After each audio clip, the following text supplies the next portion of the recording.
ಹರಿ ಓಂ. 3ನೇ ಅಧ್ಯಾಯದ 41ನೇ ಶ್ಲೋಕ.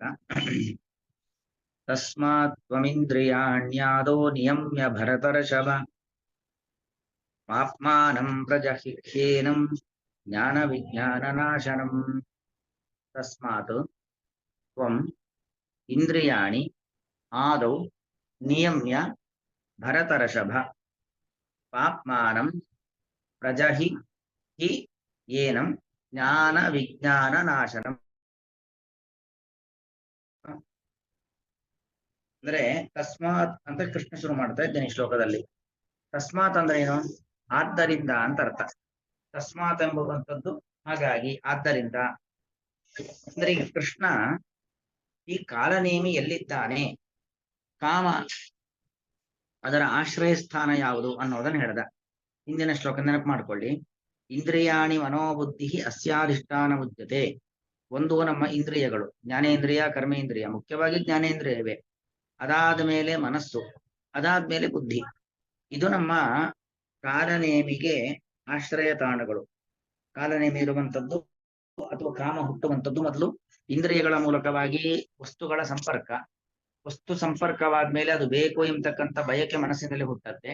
ಮನಸ್ಸಿನಲ್ಲಿ ಹುಟ್ಟಿದ ಬಯಕೆಯನ್ನ ಪಡಿಬೇಕು ಎಂಬತಕ್ಕಂಥ ಬಯಕೆಯನ್ನ ಬುದ್ಧಿ ತೀರ್ಮಾನ ಮಾಡ್ಕೊಂಡು ಬಿಡತ್ತೆ. ಹೀಗೆ ಇಂದ್ರಿಯಗಳ ಮೂಲಕವಾಗಿ ವಿಷಯ ಸಂಪರ್ಕ, ಅದಾದ ಮೇಲೆ ಮನಸ್ಸು ಬೇಕು ಅನ್ನೋ ಬಯಕೆಯನ್ನ ಹುಟ್ಟಿಸ್ಕೊಳ್ಳತ್ತೆ. ಅದಾದ್ಮೇಲೆ ಬುದ್ಧಿ ಹೌದು ಬೇಕೇ ಬೇಕು ಎಂಬತಕ್ಕಂಥ ತೀರ್ಮಾನವನ್ನು ಮಾಡತಕ್ಕಂಥದ್ದು. ಅಲ್ಲಿಗೆ ನಮಗೆ ಶತ್ರುಗಳ ಸ್ಥಾನ ಯಾವುದು ಅಂತ ಗೊತ್ತಾಲ್ವಾ? ಶತ್ರುಗಳ ಸ್ಥಾನ ಯಾವುದು ಅಂತ ಗೊತ್ತಾದ್ಮೇಲೆ ನೋಡಿ, ಎರಡು ಕ್ರಮ. ಶತ್ರುಗಳ ಸ್ಥಾನ ಯಾವುದು ಅಂತ ಗೊತ್ತಾದ ಮೇಲೆ ಶತ್ರುವನ್ನೇ ನಿಯಂತ್ರಣ ಮಾಡುವಂಥದ್ದು, ನೇರವಾಗಿ ಶತ್ರುವಿನ ಮೇಲೆ ಆಕ್ರಮಣ ಮಾಡುವಂಥದ್ದು ಒಂದು. ಇನ್ನು ಶತ್ರುವಿನ ಸ್ಥಾನವನ್ನೇ ನಾಶ ಮಾಡಿಬಿಡುವಂಥದ್ದು ಮತ್ತೊಂದು. ಈಗ ಶತ್ರುವಿನ ಸ್ಥಾನ ನಾಶ ಮಾಡುವ ಒಂದು ಕ್ರಮ, ಶತ್ರುವನ್ನು ನಾಶ ಮಾಡತಕ್ಕಂಥದ್ದು ಮತ್ತೊಂದು ಕ್ರಮ. ಆ ಕಾಲನೇಮಿ ಕಾಮ ಎಂಬತಕ್ಕಂಥ ಶತ್ರುವನ್ನ ನಾಶ ಮಾಡಿದ್ರೆ, ಒಂದು ಬಯಕೆಯನ್ನ ನಾವು ಕಂಟ್ರೋಲ್ ಮಾಡಿದ್ರೆ ಮತ್ತೊಂದು ಬಯಕೆ ಹುಟ್ಟಬಹುದು. ಒಬ್ಬ ಶತ್ರುವನ್ನ ನಿಯಂತ್ರಣ ಮಾಡಿದ್ರೆ ಮತ್ತೊಂದು ಶತ್ರು ಹುಟ್ಕೊಂಡ್ ಬಿಡಬಹುದು. ಅದಕ್ಕೇನ್ ಮಾಡಬೇಕು? ಸರಿಯಾದ ಕ್ರಮ ಅಂದ್ರೆ ಶತ್ರು ಇರುವಂತ ಜಾಗ ಅದನ್ನೇ ನಾಶ ಮಾಡಿಬಿಡಬೇಕು. ಈಗ ಉದಾಹರಣೆಗೆ ದ್ಯೂತಂ ಪಾನಃ, ಈಗ ಹೆಂಡ ಕುಡಿಯುವಂಥದ್ದು, ಅಥವಾ ದ್ಯೂತ ಇಸ್ಪೀಟ್ ಮೊದಲಾಗಿರತಕ್ಕಂಥ ಆಟಗಳನ್ನ ಆಡ್ತಕ್ಕಂಥದ್ದು, ಕಳ್ಳತನ ಮಾಡುವಂಥದ್ದು, ಇದೆಲ್ಲವೂ ಕೂಡ ಏನಾಗತ್ತೆ, ಕಲಿಗೆ ಮಾಲಿನ್ಯ, ಅತ್ಯಂತ ಗಲೀಜು ಮಾಲಿನ್ಯವನ್ನು ಇಟ್ಟುಕೊಂಡು ಬಂದದ್ದು. ಉದಾಹರಣೆಗೆ ಸಂಧ್ಯಾದಿ ಕಾಲಗಳಲ್ಲಿ ದೇವತಾನುಷ್ಠಾನದಲ್ಲಿ ಇಲ್ಲದೆ ಇರತಕ್ಕಂಥದ್ದು, ಇದೆಲ್ಲವೂ ಕೂಡ ಏನಾಗತ್ತೆ, ಕಲಿಯ ಆಗಮನಕ್ಕೆ ಒಂದು ಸ್ಥಾನ. ಅದೆಲ್ಲ ಕಲಿಗೆ ಒಂದು ಸ್ಥಾನ. ಮಾಲಿನ್ಯ, ಮದ್ಯಪಾನ, ಜೂಜು, ಇದೆಲ್ಲವೂ ಕೂಡ ಕಲಿಗೆ ಒಂದು ಸ್ಥಾನ. ಇಲ್ಲಿ ಕಲಿಯನ್ನ ಓಡಿಸ್ಬೇಕು ಅಂತಾದ್ರೆ ಕಲಿ ಇರುವಂತ ಸ್ಥಾನಗಳಿದೆಲ್ಲೋ ಅಲ್ವಾ, ಮಾಲಿನ್ಯಾದಿಗಳಲ್ಲೂ, ಅದನ್ನೇ ನಾವು ಇಟ್ಕೊಂಡಿಲ್ಲ ಅಂತ ಆಗ್ಬಿಟ್ರೆ ಕಲಿ ಇರೋದೇ ಇಲ್ಲ. ಅಂದ್ರೆ ಶತ್ರು ಎಲ್ಲಿ ಇರ್ಲಿಕ್ಕೆ ಸಾಧ್ಯವೋ, ಉದಾಹರಣೆಗೆ ನಾವು ಒಂದಷ್ಟು ನೀರನ್ನ ಎಲ್ಲೋ ಒಂದ್ ಕಡೆ ಮನೆ ಮುಂದೆ ಎಲ್ಲ ನೀರು ಸ್ಟಾಕ್ ಮಾಡ್ಕೊಂಡ್ರೆ ಏನಾಗತ್ತೆ, ನೀರು ಮಾಲಿನ್ಯ ಜಾಸ್ತಿಯಾಗಿ ಆಗಿ ಸೊಳ್ಳೆ ಕೂರ್ಲಿಕ್ಕೆ ಶುರುವಾಗುತ್ತೆ, ನೊಣ ಬರ್ಲಿಕ್ಕೆ ಶುರುವಾಗುತ್ತೆ, ಒಂದು ಕಾಯಿಲೆ ಬರಲಿಕ್ಕೆ ಶುರುವಾಗುತ್ತೆ. ನಾವು ಕ್ಲೀನಾಗಿ ಇಟ್ಕೊಂಡ್ಬಿಟ್ಟು ಆ ನೀರೇನು ಇಲ್ಲೇ ಇರೋ ತರ ವ್ಯವಸ್ಥೆ ಮಾಡ್ಕೊಂಡ್ಬಿಟ್ರೆ ಅವಾಗ ಏನಾಗತ್ತೆ, ಅಲ್ಲಿ ನುಸಿ ಸೊಳ್ಳೆ ಇತ್ಯಾದಿಗಳು ಉತ್ಪತ್ತಿ ಆಗೋದೇ ಇಲ್ಲ. ಹಾಗೆ ಶತ್ರುಗಳ ಉತ್ಪತ್ತಿ ಸ್ಥಾನವನ್ನೇ ನಾಶ ಮಾಡತಕ್ಕಂಥದ್ದು ನಿಜವಾದ ಶತ್ರುನಾಶಕದ ಒಂದು ಕ್ರಮ. ಶತ್ರುಗಳು ಉತ್ಪತ್ತಿನೇ ಆಗೋದಿಲ್ಲ. ಅವಾಗ ಉತ್ಪತ್ತಿಯಾಗಿ ಅವನನ್ನು ನಾಶ ಮಾಡೋದಕ್ಕಿಂತ ಕೂಡ ಶತ್ರುಗಳ ಉತ್ಪತ್ತಿಯೇ ಆಗದೆ ಇರುವಂತ ತಡೆಯುವಂಥದ್ದು ಬಹಳ ಉತ್ತಮವಾದ ಕ್ರಮ. ಹಾಗಾಗಿ ಇಲ್ಲಿ ಏನ್ ಕೃಷ್ಣ ಹೇಳ್ತಿದ್ದಾನೆ, ಇಂದ್ರಿಯಾಣಿ ಮನೋಬುದ್ಧಿ. ಶತ್ರುಗಳ ಸ್ಥಾನ ಯಾವುದು ಅಂತ ಗೊತ್ತಾಗಲ್ವಾ? ಇಂದ್ರಿಯ ಅಂದ್ರೆ ಎಂತ ಇಂದ್ರಿಯ? ವಿಷಯ ಪದಾರ್ಥಗಳ ಕಡೆಗೆ ಆಕರ್ಷಿತವಾದಂತ ಇಂದ್ರಿಯ. ರೂಪ, ರಸ, ಗಂಧ, ಸ್ಪರ್ಶ ಇವುಗಳ ಕಡೆಗೆ ಆಕರ್ಷಿತವಾದಂತ ಇಂದ್ರಿಯ. ಆ ಕಡೆ ನಮ್ಮನ್ನ ಕರೆದುಕೊಂಡು ಹೋಗುವಂತಹ, ಸೆಳೆಯುವಂತಹ, ನಮ್ಮನ್ನ ವಿಷಯ ಪದಾರ್ಥಗಳ ಕಡೆಗೆ ಅಟ್ರಾಕ್ಟ್ ಮಾಡತಕ್ಕಂಥ ನಮ್ಮ ಇಂದ್ರಿಯಗಳೇನಿದ್ದಾವೆ ಅದು ಶತ್ರುವಿನ ಮೊದಲ ಆಶ್ರಯ ಸ್ಥಾನ. ಅದೇ ರೀತಿಯಲ್ಲಿ ಮನಸ್ಸು ಮತ್ತು ಬುದ್ಧಿ.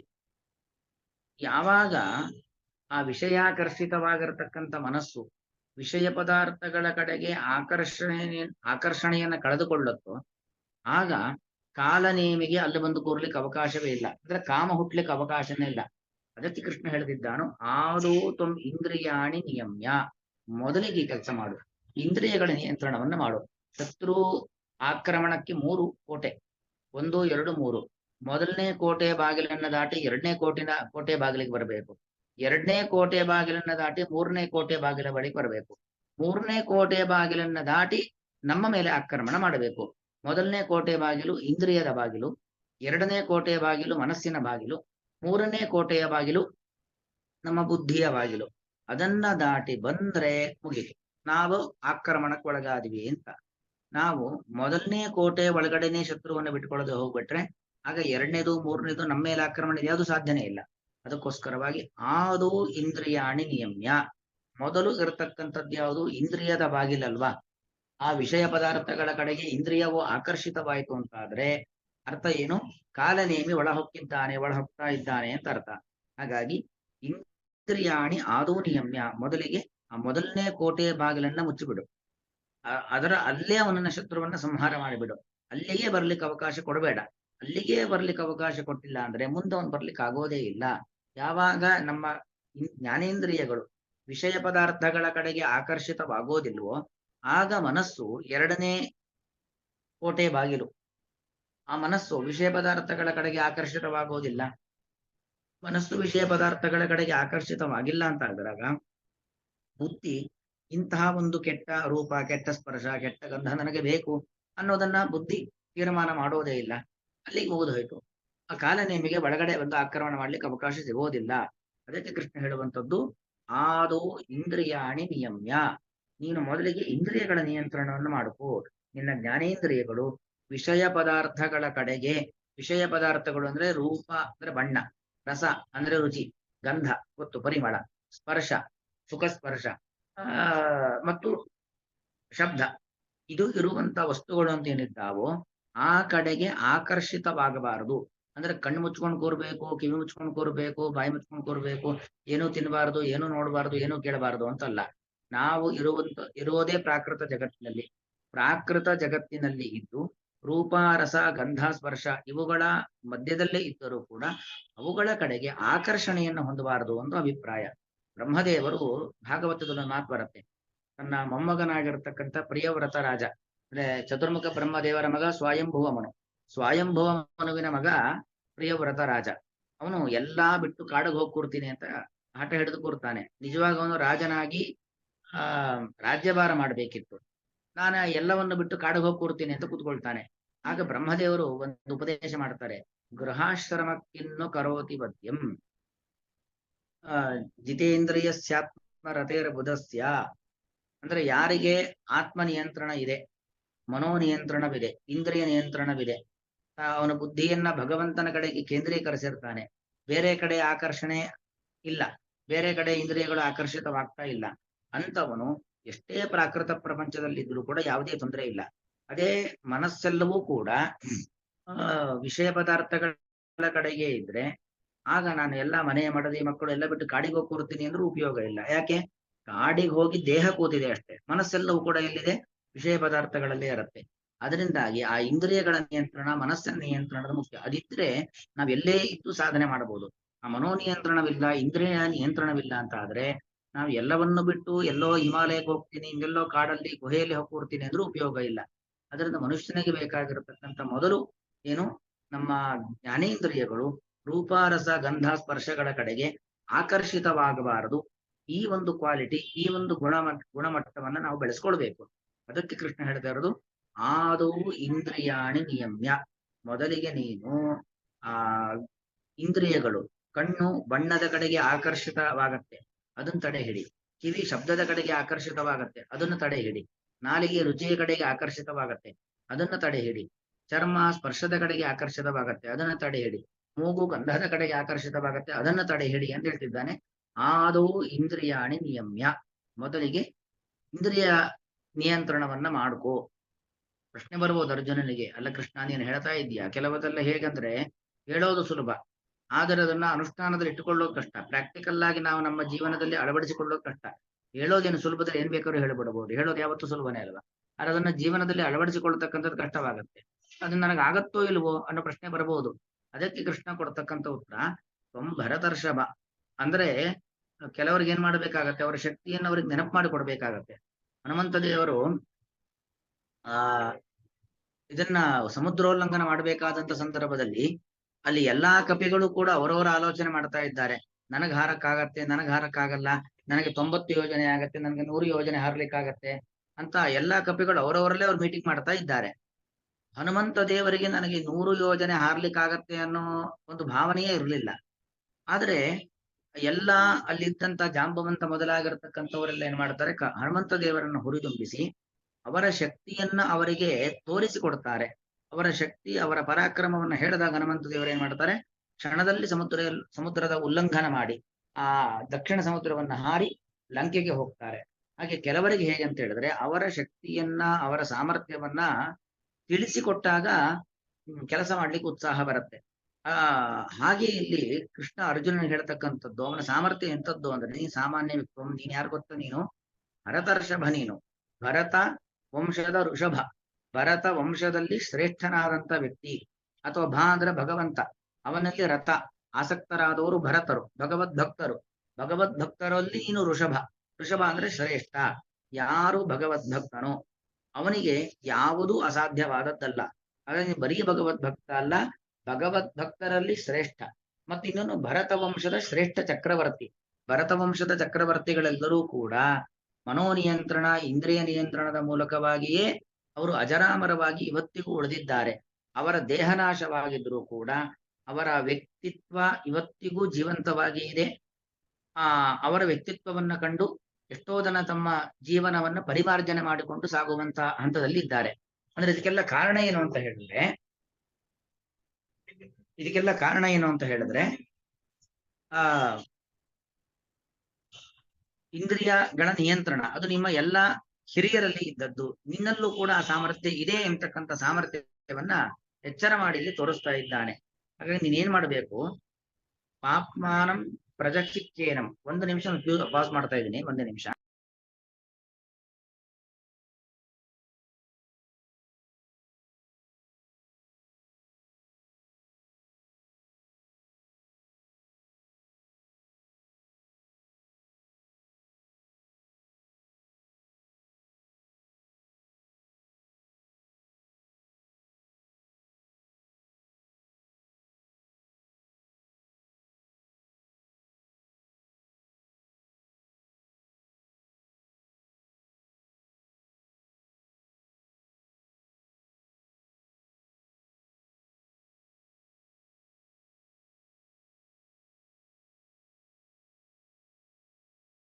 ಹರೇ ನಮಃ. ಇಲ್ಲಿ ಹಾಗಾಗಿ ನೀನು ಭರತರ್ಷಭ, ಭರತ ವಂಶದಲ್ಲಿ ಶ್ರೇಷ್ಠ ವ್ಯಕ್ತಿ ನೀನಾಗಿದ್ದೀಯ, ಅದರಿಂದಾಗಿ ನಿನಗೆ ಈ ಒಂದು ಶಕ್ತಿ ಇದೆ, ನೀನು ಇಂತಹ ಒಂದು ಕೆಲಸವನ್ನ ಮಾಡು ಎಂಬುದಾಗಿ ಕೃಷ್ಣ ಅರ್ಜುನನಿಗೆ ಅವನ ಸಾಮರ್ಥ್ಯವನ್ನು ತೋರಿಸಿಕೊಡ್ತಾ ಇದ್ದಾನೆ. ಏನು ಮಾಡಬೇಕು, ಪಾಪ್ಮಾನಂ ಪ್ರಜಾಹಿಹಿ ಏನಂ ಜ್ಞಾನ ವಿಜ್ಞಾನ ನಾಶನಂ. ಈ ಕಾಲನೇಮಿಯ ಒಂದು ಪರಾಕ್ರಮ ಎಷ್ಟು ಅಂತ ಹೇಳಿದ್ರೆ, ಜ್ಞಾನ ವಿಜ್ಞಾನ ನಾಶನಂ, ಜ್ಞಾನವನ್ನು ಮತ್ತು ವಿಜ್ಞಾನವನ್ನು ನಾಶ ಮಾಡುವಂತವನು ಈ ಕಾಲನೇಮಿ. ಜ್ಞಾನ ಅಂದ್ರೆ ಶಾಸ್ತ್ರಜ್ಞಾನ, ನಾವು ಓದಿ ತಿಳಿದಿರುತ್ತೇವೆ, ಕೇಳಿ ತಿಳಿದಿರುತ್ತೇವೆ, ನಮ್ಮ ಜೀವನದ ಅನುಭವ ನಮಗೆ ಎಷ್ಟೋ ವಿಚಾರಗಳನ್ನ ಕಲಿಸಿಕೊಟ್ಟಿರುತ್ತೆ. ಇದೆಲ್ಲವೂ ಕೂಡ ಜ್ಞಾನ. ಈ ಕಾಲನೇಮಿ ಇದ್ದಾನಲ್ಲ, ಇಂತಹ ನಮ್ಮ ಜ್ಞಾನವನ್ನ ನಾಶ ಮಾಡ್ತಾನೆ. ಅಂದ್ರೆ ಕಾಮ, ಕೆಟ್ಟ ಬಯಕೆಗಳು ನಮ್ಮ ತಿಳುವಳಿಕೆಯನ್ನ ನಾಶ ಮಾಡಿಬಿಡತ್ತೆ. ಕೆಲವುದು ಇದು ಇಂತಹ ತಪ್ಪು ಕೆಲಸ ಮಾಡಿದರೆ ಜೀವನ ಪೂರ್ತಿ ಅನುಭವಿಸ್ಬೇಕಾಗತ್ತೆ. ಯಾಕಂದ್ರೆ ಅಡಿಕೆಗೆ ಹೋದಂತ ಮಾನ ಆನೆ ಕೊಟ್ಟರು ಬರೋದಿಲ್ಲ. ಈ ಅಪರಾಧವನ್ನ ಮಾಡಿದರೆ, ಇಂತಹ ಒಂದು ಕೆಲಸ ಮಾಡಿದರೆ ಎಲ್ಲರೂ ನನ್ನನ್ನ ಜೀವನ ಪೂರ್ತಿ ಅದೇ ರೀತಿಯಲ್ಲಿ ಗುರುತಿಸ್ತಾರೆ ಅಂತ ಗೊತ್ತಿರತ್ತೆ. ಆದರೂ ಕೂಡ ಆ ಕಾಮಕ್ರೋಧಗಳಿಗೆ ಒಳಗಾಗಿ ಏನ್ ಮಾಡ್ತಾರೆ, ಇಂತಹ ಕೆಲಸವನ್ನೇ ಮಾಡ್ತಾರೆ. ಅಂದ್ರೆ ನಮಗೆ ಅನುಭವ ಗೊತ್ತಿದ್ದದ್ದು ಎಲ್ಲವನ್ನು ಮರೆಸ್ಬಿಡ್ತಾನೆ ಕಾಲನೇಮಿ. ಇನ್ನೊಂದೇನಪ್ಪಾ ಅಂದ್ರೆ ವಿಜ್ಞಾನವನ್ನ ನಾಶ ಮಾಡ್ತಾನೆ. ವಿಜ್ಞಾನ ಅಂದ್ರೆ ಅಪರೋಕ್ಷ ಜ್ಞಾನ. ಜ್ಞಾನ ಅಂದ್ರೆ ಶಾಸ್ತ್ರವನ್ನ ಓದಿ ಕೇಳಿ ತಿಳಿದಿರತಕ್ಕಂಥ ಜ್ಞಾನ, ಅದನ್ನು ನಾಶ ಮಾಡುವಂತಾದ್ರೆ ವಿಜ್ಞಾನವನ್ನು ಕೂಡ ನಾಶ ಮಾಡ್ತಾನೆ. ಅಪರೋಕ್ಷ ಜ್ಞಾನ, ನಾವು ಎಷ್ಟೋ ವಿಚಾರಗಳು ನಮಗೆ ಹೌದು ಅಂತ ನಮಗೆ ಮನದಟ್ಟಾಗಿರುತ್ತೆ. ಇನ್ನೊಂದು ರೀತಿ ವಿಜ್ಞಾನ ಅಂದ್ರೆ ವಿಶೇಷವಾದ ಜ್ಞಾನ, ಭಗವಂತನ ಸಾಕ್ಷಾತ್ಕಾರವೇ ಆಗಿರುತ್ತೆ ಎಷ್ಟೋ ಜನರಿಗೆ. ಅಂತವರ ತಿಳುವಳಿಕೆಯನ್ನು ಕೂಡ ನಾಶ ಮಾಡುವಂತ ಒಂದು ಸಾಮರ್ಥ್ಯ ಅದು ಈ ಕಾಲನೇಮಿಗೆ ಇದೆ. ಹಾಗಾಗಿ ಇವನು ಜ್ಞಾನ ವಿಜ್ಞಾನ ನಾಶನ, ಜ್ಞಾನವನ್ನು ಮತ್ತು ವಿಜ್ಞಾನವನ್ನು ನಾಶ ಮಾಡತಕ್ಕಂಥವನು ಈ ಕಾಲನೇಮಿ. ಹಾಗಾಗಿ ಏನ್ ಮಾಡ್ಬೇಕು ನೀನು ಅವನನ್ನು ಅಂದ್ರೆ ಅವನು ಪಾಪಿಷ್ಟ. ಪಾಪಿಷ್ಠನಾಗಿರ್ತಕ್ಕಂಥ ಇವನನ್ನು ಪ್ರಜಹಿ ಕೊಂದು ಬಿಡು ಎಂಬುದಾಗಿ ಹೇಳುತ್ತಿದ್ದಾನೆ. ಕಾಲನೇಮಿಯನ್ನು ಕೊಲ್ಲುವುದು ಅಂದ್ರೆ ಹೇಗೆ? ಅವನ ಆಶ್ರಯ ಸ್ಥಾನ, ಅಲ್ಲಿ ಅವನಿಗೆ ಜಾಗನೇ ಕೊಡಬೇಡ. ಇಂದ್ರಿಯಗಳು ವಿಷಯ ಪದಾರ್ಥಗಳ ಕಡೆಗೆ ಹೋಗುವಂತೆ ನೀನು ಮಾಡ್ಲೇಬೇಡ ಎಂಬತಕ್ಕಂಥ ವಿಚಾರವನ್ನ ಭಗವಂತ ಇಲ್ಲಿ ಹೇಳ್ತಿದ್ದಾನೆ. ಪಾಪ್ಮಾನಂ ಪ್ರಜಹಿ ಏನಂ ಜ್ಞಾನ ವಿಜ್ಞಾನ ನಾಶನಂ, ಜ್ಞಾನವನ್ನು ವಿಜ್ಞಾನವನ್ನು ನಾಶ ಮಾಡತಕ್ಕಂತಹ ಈ ಕಾಲನೇಮಿಯನ್ನು ನೀನು ಕೊಂದು ಬಿಡು ಆ ಎಂಬ ಸಂದೇಶವನ್ನ ಇಲ್ಲಿ ಕೊಡ್ತಾ ಇದ್ದಾನೆ. ತಸ್ಮಾತ್, ಆದ್ದರಿಂದ ಮೊದಲಿಗೆ ಭರತರ್ಷಭ ಅಂತ ಸಂಬೋಧನೆ. ಅದು ಭರತ ವಂಶದ ಶ್ರೇಷ್ಠ ವ್ಯಕ್ತಿಯೇ ತ್ವಂ ನೀನು ಆದು ಮೊದಲಿಗೆ ಇಂದ್ರಿಯಾಣಿ ನಿನ್ನ ಜ್ಞಾನೇಂದ್ರಿಯಗಳನ್ನು ಮತ್ತು ಕರ್ಮೇಂದ್ರಿಯಗಳನ್ನು ನಿಯಮ್ಯ, ನಿಯಮ್ಯ ಅಂದ್ರೇನು? ನಿಯಂತ್ರಣದಲ್ಲಿ ಇಟ್ಟುಕೊಂಡು ನೀನು ನಿನ್ನ ಎಲ್ಲಾ ಇಂದ್ರಿಯಗಳನ್ನು ಕೂಡ ನಿಯಂತ್ರಣದಲ್ಲಿ ಇಟ್ಟುಕೊಂಡು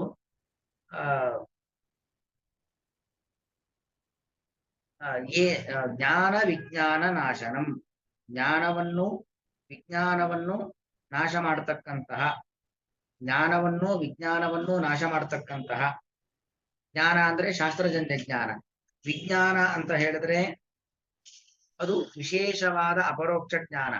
ಈಗ ನಾಶವನ್ನ ಮಾಡತಕ್ಕಂತಹ ಪಾಪ್ಮಾನಂ, ಅತ್ಯಂತ ಪಾಪಿಷ್ಟ ಅವನು ಕಾಲನೇಮಿ. ಅವನು ಎಷ್ಟು ಪಾಪಿಷ್ಟ ಅಂದ್ರೆ ಪಾಪವೇ ಅವನ ಸ್ವರೂಪ. ಆದ್ದರಿಂದಾಗಿ ಅವನೇನು ಮಾಡುತ್ತಾನೆ? ಈಗ ಸೂರ್ಯ ಬೆಳಕೆ ಅವನ ಸ್ವರೂಪ. ಅದರಿಂದಾಗಿ ಅವನು ಬೆಳಕಿನ ಪುಂಜವಾಗಿದ್ದು ನಮಗೆಲ್ಲ ಬೆಳಕನ್ನು ಕೊಡ್ತಾನೆ. ಹಾಗೆ ಪಾಪನೇ ಇವನ ಸ್ವರೂಪ. ಆದ್ದರಿಂದಾಗಿ ಅವನು ಪಾಪವನ್ನ ಮಾಡುವ ಮೂಲಕವಾಗಿ ನಮ್ಮ ಕೈಯಲ್ಲಿ ಪಾಪವನ್ನ ಮಾಡಿಸ್ತಾನೆ. ಯಾರು? ಈ ಕಾಲನೇಮಿ. ಹಾಗಾಗಿ ಅವನು ಪಾಪಿಷ್ಟ ಅಂದ್ರೆ ಅರ್ಥನು ಪಾಪವನ್ನ ಮಾಡ್ತಾನೆ, ಪಾಪವನ್ನ ಮಾಡಿಸುತ್ತಾನೆ. ಈಗ ಪಾಪವನ್ನ ಮಾಡುವಂತ ಪಾಪವನ್ನ ಮಾಡಿಸುವಂತ, ಪಾಪವನ್ನ ಸ್ವಯಂ ತಾನು ಮಾಡಿ ನಮ್ಮ ಮೂಲಕವಾಗಿ ಈ ಪಾಪವನ್ನ ಮಾಡಿಸ್ತಕ್ಕಂತಹ ಏನಂ ಈ ಕಾಮದ ಕ್ರೋಧದ ಅಭಿಮಾನಿಯಾಗಿರ್ತಕ್ಕಂಥ ಕಾಲನೇಮಿಯನ್ನು ಪ್ರಜಹಿ ಕೊಲ್ಲು. ಪಾಪ್ಮಾನಂ ಪ್ರಜಹಿ ಏನಂ ಜ್ಞಾನ ವಿಜ್ಞಾನ ನಾಶನಂ, ಜ್ಞಾನವನ್ನು ವಿಜ್ಞಾನವನ್ನು ನಾಶ ಮಾಡತಕ್ಕಂಥ ಇವನನ್ನ ನೀನು ಕೊಲ್ಲು. ಅಲ್ಲಿ ಪ್ರಜಹಿ ಹಿ ಏನಂ ಅಂತ ಬಿಡಿಸ್ಕೊಳ್ಬೇಕು. ಎರಡು ತರ. ಒಂದು ಹಿ ಏಕೆಂದರೆ ಅಂತ ಅರ್ಥ. ಯಾಕಂದ್ರೆ ಅವನು ಅತ್ಯಂತ ಕ್ರೂರಿ, ಅತ್ಯಂತ ಪರಾಕ್ರಮಿ. ಅವನ ಸಾಮರ್ಥ್ಯ ಅದು ಅದ್ಭುತವಾದದ್ದು. ಅವನೂ ಪಾಪ ಮಾಡಿ ಮತ್ತೊಬ್ಬರ ಮೂಲಕವಾಗಿಯೂ ಪಾಪ ಮಾಡಿಸುವಷ್ಟು ಶಕ್ತಿ ಅವನಿಗಿದೆ. ಆದ್ದರಿಂದ ಏನಂ ಪ್ರಜಹಿ, ಇವನನ್ನ ಕೊಲ್ಲು. ಪ್ರಜಹಿ ಅನ್ನೋದು ನಿನ್ನಿಂದ ದೂರ ತೆಗೆದು ಹಾಕು, ಅವನ ಆಶ್ರಯ ಸ್ಥಾನವನ್ನೇ ನಾಶ ಮಾಡು ಅನ್ನೋದು. ಅನ್ನೋದು ಏಕೆಂದರೆ ಎಂಬತಕ್ಕಂಥ ಅರ್ಥವನ್ನು ಕೊಡುವಂಥದ್ದು. ಒಂದು ಧಾತು ಓ ಹಾಕ್ ತ್ಯಾಗೆ ಅಂತ ಒಂದು ಧಾತು, ಅದಲ್ಲಿ ಲೋಟ್ಲಕಾರ ಅಂತ ಬರುತ್ತೆ. ಜಹಾಹಿ ಜಹಿತಾತ್ ಜಹಿತಂ ಜಹೀತಂ ಜಹಿತ ಜಹೀತ ಅಂತ ಬಂದು ಅಲ್ಲಿ ಮಧ್ಯಮ ಪುರುಷದಲ್ಲಿ ಜಹಿಹಿ ಅಂತ ಬರುತ್ತೆ, ಏಕವಚನ. ಮಧ್ಯಮ ಪುರುಷ ಏಕವಚನ. ತ್ವಂ ಜಹಿಹಿ, ತ್ವಂ ಅಂದ್ರೆ ನೀನು, ಜಹಿಹಿ ಇವನನ್ನ ಕೊಲ್ಲು, ಇವನನ್ನ ದೂರಗೋಡಿಸು. ಈ ಕಾಲನೇಮಿ ಪಾಪದ ಅಭಿಮಾನಿಯಾಗಿರುವಂತಹ, ಪಾಪವನ್ನ ಮಾಡಿಸುವಂತಹ, ಕಾಮಕ್ರೋಧಾದಿಗಳ ಅಭಿಮಾನಿಯಾಗಿರತಕ್ಕಂಥ ಈ ಕಾಲನೇಮಿಯನ್ನ ದೂರ ತಳ್ಳು, ಅವನನ್ನ ಓಡಿಸು ಅಂತಕ್ಕಂಥ ಸಂದೇಶವನ್ನ ಇಲ್ಲಿ ಕೊಡ್ತಾ ಇದ್ದಾನೆ. ಅಂದ್ರೆ ಇದು ಅರ್ಜುನನಿಗೆ ಕೊಡ್ತಕ್ಕಂಥ ಸಂದೇಶ, ಅರ್ಜುನನ ಮೂಲಕ ನಮಗೆ ಕೊಡ್ತಕ್ಕಂಥ ಒಂದು ಸಂದೇಶ. ನಮ್ಮ ಕಣ್ಣು ಏನನ್ನೇ ನೋಡಿದರೂ, ಕಿವಿ ಏನನ್ನೇ ಕೇಳಿಸಿಕೊಂಡರೂ ಕೂಡ, ನಾಲಿಗೆ ಏನನ್ನು ರುಚಿ ನೋಡಿದರೂ ಕೂಡ ಯಾವತ್ತೂ ಆ ವಿಷಯ ಪದಾರ್ಥಗಳ ಕಡೆಗೆ ಆಕರ್ಷಿತರಾಗಬಾರದು ಅನ್ನುವಂಥದ್ದು ಇದರಿಂದ ಕೃಷ್ಣ ನಮಗೆ ಕೊಡ್ತಕ್ಕಂಥ ಸಂದೇಶ. ಯಾಕಂದ್ರೆ ಇಂದ್ರಿಯಗಳು ದಾರಿ ತಪ್ಪು ಅಂದ್ರೆ ಇಂದ್ರಿಯಗಳನ್ನ ಹಿಂಬಾಲಿಸಿಕೊಂಡು ಮನಸ್ಸು ಹೋಗುತ್ತೆ, ಮನಸ್ಸು ದಾರಿ ತಪ್ಪತ್ತೆ. ಮನಸ್ಸು ದಾರಿ ತಪ್ಪು ಅಂತಾದ್ರೆ ಮನಸ್ಸನ್ನ ಹಿಂಬಾಲಿಸಿಕೊಂಡು ಬುದ್ಧಿ ಹೋಗುತ್ತೆ. ಬುದ್ಧಿ ನಾಶಾದ ವಿನಶ್ಯತಿ, ಕೃಷ್ಣನೇ ಒಂದು ಕಡೆ ಹೇಳ್ತಕ್ಕಂಥ ಮಾತು. ಬುದ್ಧಿಯೇ ನಾಶವಾಯಿತು, ತಿಳುವಳಿಕೆ ಇಲ್ಲ ಅಂತಾದ್ರೆ ಅವನು ವಿವಿಧ ರೀತಿಯಲ್ಲಿ ನಾಶವಾಗ್ತಾನೆ. ಒಂದಲ್ಲ ಎರಡಲ್ಲ 10 ರೀತಿಯಲ್ಲಿ ನಾಶವಾಗ್ತಕ್ಕಂಥ ಪ್ರಸಂಗವನ್ನ ಎದುರಿಸ್ಬೇಕಾಗತ್ತೆ. ಹಾಗಾಗಿ ಬುದ್ಧಿ ನಾಶ ಆಗಬಾರದು ಅಂದ್ರೆ ಮನಸ್ಸು ದಾರಿ ತಪ್ಪಬಾರದು. ಮನಸ್ಸು ದಾರಿ ತಪ್ಪಬಾರದು ಅಂತ ಆದ್ರೆ ಇಂದ್ರಿಯಗಳು ವಿಷಯ ಪದಾರ್ಥಗಳ ಕಡೆಗೆ ಆಕರ್ಷಿತವಾಗಬಾರದು. ಮೊದಲು ಮಾಡ್ಬೇಕಾದ ಕೆಲಸ, ಮೊದಲು ಆ ಕೆಲಸ ಮಾಡಿ ಅಂತಾರಲ್ವಾ, ಹಾಗೆ ಮೊದಲು ನೀನ್ ಆ ಕೆಲಸ ಮಾಡು. ಮೊದಲಿಗೆ ಇಂದ್ರಿಯಗಳನ್ನ ನಿಯಂತ್ರಣ ಮಾಡಿಕೋ. ಆ ಇಂದ್ರಿಯಗಳಲ್ಲಿ ಕಾಲನೇಮಿ ಬಂದು ಕೂರದಂತೆ ನೀನು ಎಚ್ಚರಿಕೆಯಿಂದ ಇರು. ನಿನಗೀಗ ಆದದ್ದೇ ಅದು. ದಿವಸ ಎಷ್ಟೋ ಯುದ್ಧವನ್ನ ಮಾಡಿದ್ದೀಗ, ಹೊಸ ಯುದ್ಧ ಅಲ್ಲ. ಆದ್ರೆ ಇವತ್ತು ಯುದ್ಧ ಭೂಮಿಯಲ್ಲಿ ನಿನ್ನ ಬಂಧು ಬಾಂಧವರನ್ನ, ಅಣ್ಣ ತಮ್ಮಂದರನ್ನ, ಗುರು ಹಿರಿಯರನ್ನ ನೋಡಿದ ಕೂಡಲೇ ಯುದ್ಧ ಅನರ್ಥಕಾರಿಯಾದದ್ದು, ಯುದ್ಧದಿಂದಾಗಿ ತೊಂದರೆಯಾಗತ್ತೆ, ಕುಲಧರ್ಮ ನಾಶ ಆಗತ್ತೆ, ನಿನಗೆ ಇಲ್ಲಿದ್ದೆಲ್ಲ ನೆನಪಾಗ್ಲಿಕ್ಕೆ ಶುರುವಾಯ್ತು. ಮೊದಲನೇ ಯುದ್ಧ ಮಾಡ್ತಿದ್ಯಾ. ಇಷ್ಟು ದಿವಸ ಇಲ್ಲದಂತ ಒಂದು ಸಾಮಾಜಿಕವಾದ ಕಾಳಜಿ ಈ ಯುದ್ಧದಲ್ಲಿ ಬಂದು ಹುಟ್ಟುತ್ತಾ ಇದೆ ಅಂದ್ರೆ ಅರ್ಥ ಏನು? ನಿನ್ನ ಇಂದ್ರಿಯಗಳಿಗೆ ಆ ಎಲ್ಲಾ ವ್ಯಕ್ತಿಗಳ ಆ ಒಂದು ವ್ಯಕ್ತಿತ್ವಗಳ ಸಂಪರ್ಕವಾಯಿತು.